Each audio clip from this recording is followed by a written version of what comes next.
কলকাতা থেকে হেলিকপ্টারে রওনা হয়ে বহরমপুর স্টেডিয়াম ময়দানে নেমে সড়ক পথে গোবিন্দপুরে দুর্ঘটনায় নিহত ও আহতদের পরিবারের সঙ্গে মুখ্যমন্ত্রী সাক্ষাৎ করতে যান। গত 17 জুলাই গোবিন্দপুর লেভেল ক্রসিংয়ে ট্রেনের সঙ্গে একটি পুলকারের ভয়াবহ দুর্ঘটনায় 4 জন স্কুল পড়ুয়া সহ মোট 5 জনের মৃত্যু হয়। দুর্ঘটনায় আহত আরও কয়েকজন স্কুল পড়ুয়াকে মুর্শিদাবাদ মেডিকেল কলেজ ও হাসপাতালে ভর্তি করা হয়।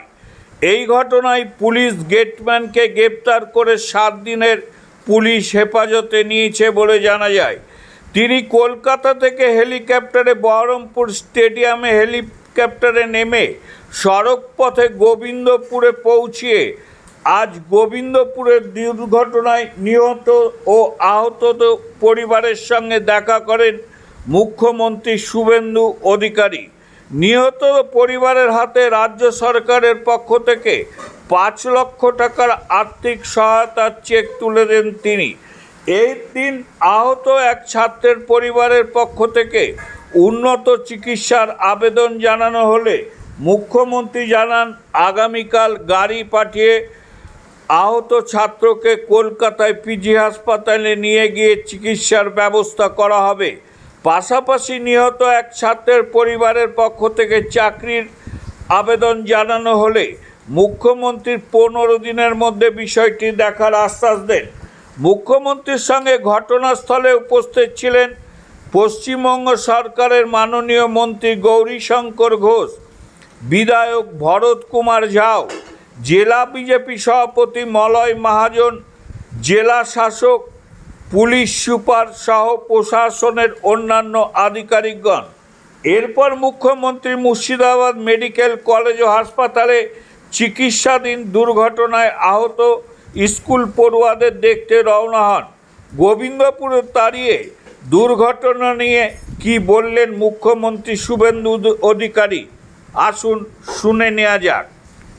আপনার বাচ্চাটার নাম কি? শামিমা খাতুন। আপনারা কি ব্যক্তিগতভাবে কোনো দাবি জানিয়েছিলেন? হ্যাঁ, আপনারা কি কোনো দাবি জানিয়েছিলেন ব্যক্তিগত? আমাদের দাবি আমার মেয়ের যেন দায়িত্ব নেন, পড়াশোনার ভালো হয়ে গেলে আর এখন যেন চিকিৎসা ভালো করে পিজিতে ভর্তি করবো। তাই বললে কালকে গাড়ি আসবে, কালকে আবার ভর্তি করবো। হ্যাঁ, মেনে নিয়েছি। আপনার বাচ্চাটার নাম কি? শামিমা খাতুন। এখন কোথায় আছে? এখন বাড়িতে আছে, কালকে আবার ভর্তি করবে পিজিতে। আপনার নাম? আমার নাম রূপসোনা খাতুন। বলতে দিল না তো, বোমা যা বলার ঠিক বলে দিয়েছে। বলেছেন কি জানালেন? চাকরি চাইছে, হাত ধরে আছে, চাকরি চাইছে, কাঁদছে, কেঁদেছে। 15 দিনের মধ্যে দিব বলেছে, কাঁদছে, স্যারও কেঁদেছে। আপনার কে ছিল? কোথা কি নাম ছিল? কিষানুর রহমান। মানে নাতি আপনার? হ্যাঁ, আপনার नाम की? नासिरन बीबी। मेरा पापा खेत में जा रहा था, सुबह सुबह उठ के खाना पीना खा के खेत में जा रहा था। खेत में जाते जाते जो एक्सीडेंट हुआ, जैसा गेटमैन गेट उठा दिया, जैसा गेट उठने का साथ साथ में तो पब्लिक जाना चालू कर देता है। जैसा गया उस ऑपोजिट में ट्रेन आ गई, ट्रेन से धक्का लगा, तो उसमें जगह पे डेथ हो गया। आज जो सीएम आया था क्या बोला आपको? मेरे से बात नहीं हुआ, तो मेरा माँ था उधर, मेरा माँ जिंदा है अभी। तो मेरा माँ था, माँ को जो भी बोलना है माँ बताया उसने। क्या आश्वास कर रहे हैं? ऐसा सभी मुख्यमंत्री अभी क्या बात नहीं हुआ मेरा माँ से, तो जो भी हुआ मुख्यमंत्री जो आया अपना गांव में वही अपना नसीब है, अच्छा है। आपका नाम क्या है? मेरा नाम दिलार हुसैन। পরিবারগুলোকে শক্তি দিক, তারা যাতে এই শোক কাটিয়ে উঠতে পারে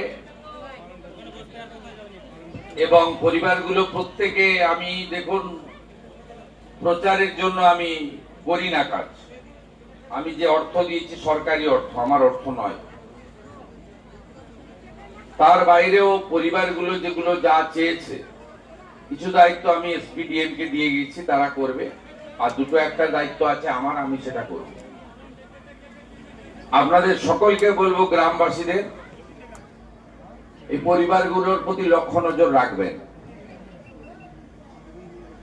এবং 3টি পরিবার, একজন তো সৌদিতে থাকে আর 2 জন তো দেখলাম পরিযায়ী শ্রমিক বাইরে থাকেন, তারা ফিরে এসেছেন ট্রেনে।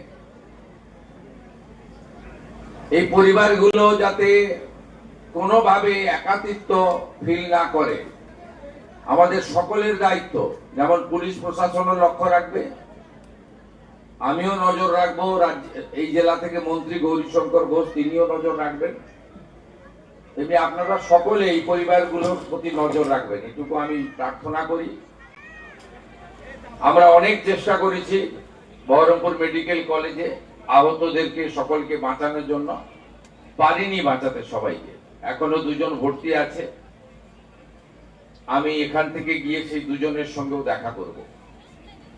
আমি আপনাদেরকে শুধু 3টে কথা বলে গেলাম। পরিবারগুলোর পাশে পশ্চিমবঙ্গ সরকারের ক্ষুদ্র প্রয়াস, পাশে দাঁড়ালাম। পরিবারগুলো যা চেয়েছে আমার কাছে, যেটা আমার ক্ষমতার মধ্যে, সব ক্ষমতা আমার নেই, আমি সেটা করব, 15 দিনের মধ্যে করব। দ্বিতীয় হচ্ছে এই যে অপরাধী গেটম্যান, আমি পুলিশকে স্পষ্ট নির্দেশ দিয়ে যাচ্ছি, জেলে থাকাকালীন তদন্ত শেষ করতে হবে, চার্জশিট দিতে হবে এবং কাস্টডি ট্রায়াল করিয়ে যাতে ক্যাপিটাল পানিশমেন্ট হয়। পুলিশ সুপার, ডিআইজি আছেন, তারা যেমন দেখবেন, ডিএম সাহেবকেও দেখতে হবে, স্পেশাল পিপি অ্যাপয়েন্ট করে যাতে সেটা করে। আমি এই বিষয়ে স্থানীয় এমএলএ ভরত ঝাড়কে দায়িত্ব দিয়ে গেলাম, তিনি আমার সঙ্গে টাইম টু টাইম যোগাযোগ করবেন, যাতে এইরকম ফুলের মতো নিষ্পাপ, এত সুন্দর একরত্তি, আমাদের ভবিষ্যৎময় এইরকম ঘটনা যাতে আর কারো না ঘটে, এটাই প্রার্থনা থাকবে। এবং কর্ণসুবর্ণ রেল গেটে যাতে আরো সুরক্ষা বৃদ্ধি হয়, ডিএম সাহেব রেলের সঙ্গে কথা বলবেন। তার জন্য আমার লেভেলে যদি কিছু কথা বলতে হয় রেলমন্ত্রীর সঙ্গে, সেটাও আমি করব। আমার আর কিচ্ছু বলার নেই, চোখের জল ছাড়া আপনাদের জন্য আমার দেওয়ার কিচ্ছু নেই। সবাই ভালো থাকবেন।